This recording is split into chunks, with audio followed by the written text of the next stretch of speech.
Hyaluronic acid is a beautiful, luxurious humectant that hydrates the skin, but it's pretty expensive as far as DIY ingredients go, and there are so many different types that choosing one is kind of daunting. What should you get? How should you use it? Because of course you don't want to waste it. I've been working with hyaluronic acid for years and have developed hundreds of formulations with it. Hyaluronic acid is easy to work with once you know what to do, so that's what I'm going to show you right now with this beginner-friendly, 7-ingredient, pump bottle-friendly lotion formulation. This lightweight DIY stars hyaluronic acid, surprise surprise, and makes a gorgeous all-over lotion for the hands, body, and face. Let's dive in. Now, before we can start making our lotion, you're going to need some hyaluronic acid. If you've ever considered buying some, you'll know it's sold in all sorts of different weights. Low, ultra low, super high, cationic, 4D, HD, 4K, VHS, DVD, IMAX, Blu-ray. I'm pretty sure those last few are movie things, not hyaluronic acid things. Anywho, what do the different weights mean? Why does it matter? And what should you buy? Generally, the lower the weight, the more able the hyaluronic acid is to penetrate the skin, and the higher the weight, the less able it is to penetrate the skin. Lower weights have been shown to improve skin elasticity and decrease wrinkle depth, while higher weights have been found to be better at reducing transepidermal water loss. Weights of hyaluronic acid are usually given in Daltons. A Dalton is a very small unit of measurement for weights, equal to 16,605 10 octillionths of a gram, or this. If you are new to formulating with hyaluronic acid, I recommend getting something in the 0.8 to 1 million Dalton range as a good middle-of-the-road option. This range is often sold as low molecular weight, but that term can mean a lot of different things to different suppliers, so do double check your documentation from your suppliers just to make sure. I've linked to a fabulous post from Simple Skincare Science that's all about hyaluronic acid in the free partner blog post that is linked below this video, so make sure you check that out to learn more. Pure hyaluronic acid is a white powder that really likes to clump up when mixed with water and can take a long time to fully hydrate. This means adding the dry powder to your formulations will both clump things up and slow things down. So to streamline our making, we're going to turn that dry powder into something that is a lot easier to use. A simple 1% stock solution. This way, we only have to wait for our hyaluronic acid to hydrate every once in a while, instead of every single time we want to make something with it. I've made an entire video on how to do this, but the general gist is, weigh out 1 gram hyaluronic acid powder, combine 98.5 grams distilled water and half a gram of liquid Germall Plus, and then sprinkle the hyaluronic acid on top, or sandwich it in between, pour, sprinkle, pour, and then cover it tightly and just let it sit. There's no need to stir at this point. Leave it until you can't see any dry powder. How long this will take really depends on the weight of the hyaluronic acid you've used. The higher the weight, the longer the wait. I'm using a low molecular weight hyaluronic acid, and I find this one usually takes about 12 hours to fully hydrate. Once you can't see any white blobs, give the mixture a really good stir to make sure it's uniform, and then bottle it up. How thick your finished 1% stock solution will be depends entirely on the weight of the hyaluronic acid you've used. So if yours is thinner than mine or thicker, don't panic. You didn't do anything wrong, you just used a different weight of hyaluronic acid than I did. Check this out. This stock is made with a high molecular weight, 1.6 to 2 million Dalton hyaluronic acid. Notice how much thicker it is than the one I just made? And then this one is made with super low molecular weight hyaluronic acid of less than 50,000 Daltons, and you can see it is way thinner than my low molecular weight hyaluronic acid solution. With our stock done, we are ready to make our hyaluronic acid lotion. We'll begin by weighing out the ingredients in our heated oil phase.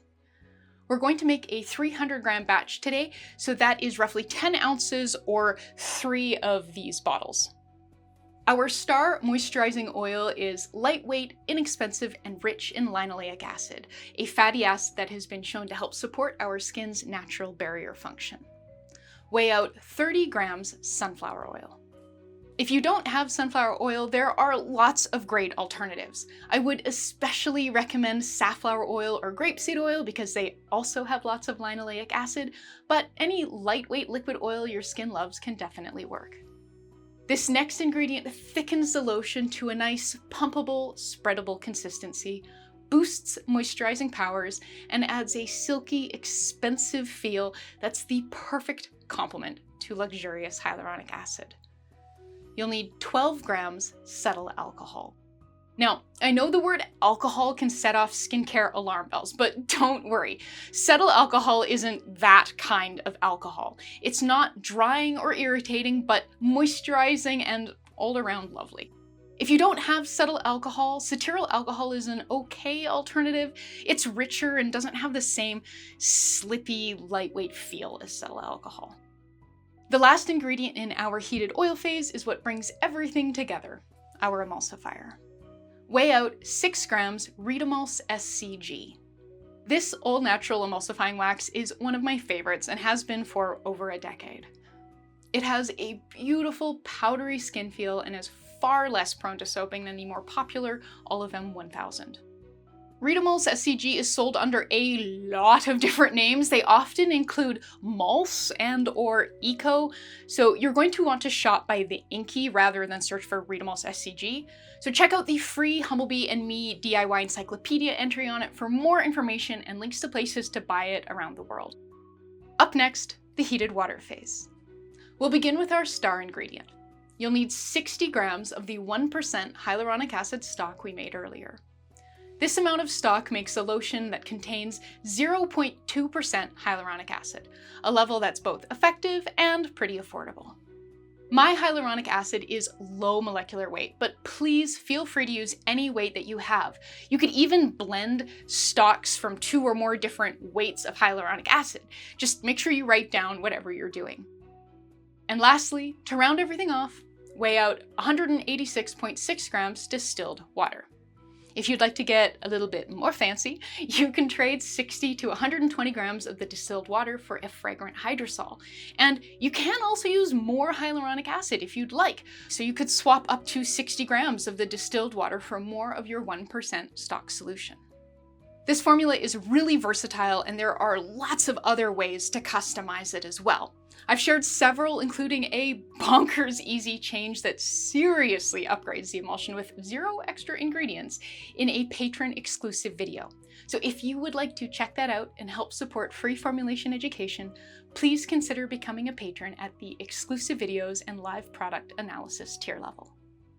Now that we've got our heated phase ingredients all weighed out, it's time to get to the heating part.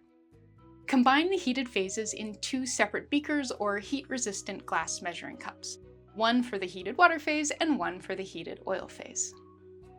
Weigh the water phase and write that weight down for later. This is so we can replace the water that will evaporate during heating. Cover the water phase and place both beakers in a water bath on your stovetop over medium-low heat. I find it takes 40 to 60 minutes for a batch this size to get nice and toasty. While those heat, if you are at the point in your lotion making journey where you'd like to start creating your own emulsions from scratch, check out my lotion workshop.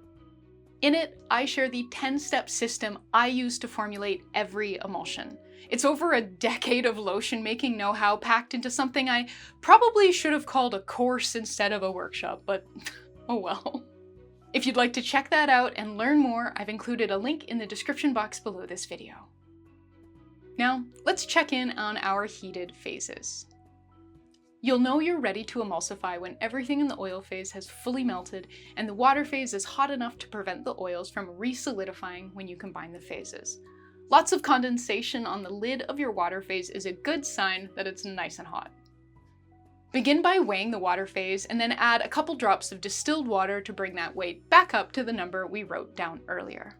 Pour the water phase into the oil phase, stir to combine, and then grab your immersion blender. Blend for about 30 seconds. You'll quickly see the mixture turn white and creamy as it emulsifies, and then switch to hand stirring. I know 30 seconds doesn't seem like very long, but it's enough, and more is not better here. If you keep blending the lotion for too long as it cools and thickens, you'll whip a bunch of air into it, making a frothy lotion that's full of bubbles. Switching to gentle hand stirring while the lotion is still a thin liquid seriously cuts down on that. So stir gently and consistently as the emulsion cools. Once it has noticeably thickened, you can set it aside and weigh out your cooldown phase. Grab a small bowl or beaker and start by weighing out 4.5 grams Optiphen Plus. This is our preservative, the ingredient that keeps the lotion from turning into a gross, moldy mess. You can use other preservatives, but please read the Free Partner blog post for more information on that, because going through all of the if this then that considerations in this video would be really, really tedious. Up next, for some antioxidant benefits for our skin and our formulation, you'll need 0.3 grams vitamin E. And this last ingredient is optional, but fun. Weigh out 0.6 grams of a fragrance or essential oil of choice. I'm using Stock Fragrance's Silk Blush, which I'm pretty obsessed with right now. Whatever you use, make sure it is safe for use at 0.2% in IFRA Category 5 products. If you don't want to add a scent, just replace that 0.6 grams with a bit more distilled water. Pour some of the lotion into the dish with the cool down phase and stir to combine. You'll notice the mixture thins out a lot. Don't panic, that's totally normal. Scrape that mixture back into the main batch and then stir everything together. That main batch is going to thin out too. That's also fine, don't worry. Now that everything is combined, there's one last step: checking the pH. If you don't have a way to check the pH right now, don't worry. I've designed this formula to land in the perfect pH range all on its own, between 4.6 and 4.8 every single time I've made it. So if you didn't make any changes to the formula, it's probably a-okay.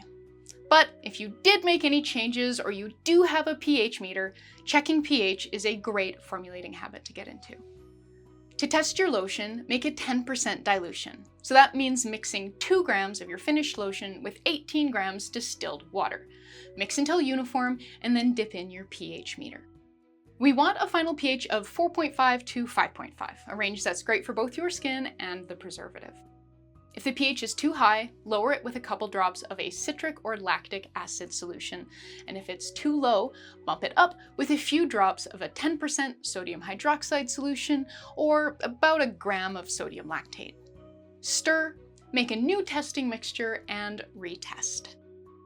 Once your lotion is in that 4.5 to 5.5 zone, you are good to go and move on to packaging and using your lotion. I designed this formula to be pump bottle friendly. Regular and treatment pump bottles will both work. But because it's thin enough to pump, I'd say it's too thin to really do well in a jar.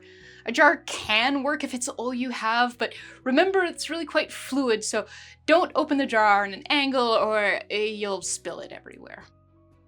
Pump some lotion out and give it a try. It's going to seem too thin right now. Don't worry about it. It's going to thicken up over the next couple days. Here's a version of this formula I made a few days ago, and you can see it's much less drooly. Enjoy the light, hydrating goodness. And if you are looking for something else to make with your 1% hyaluronic acid stock, check out this video next. In it, I teach you how to make 3 different easy hyaluronic acid serums.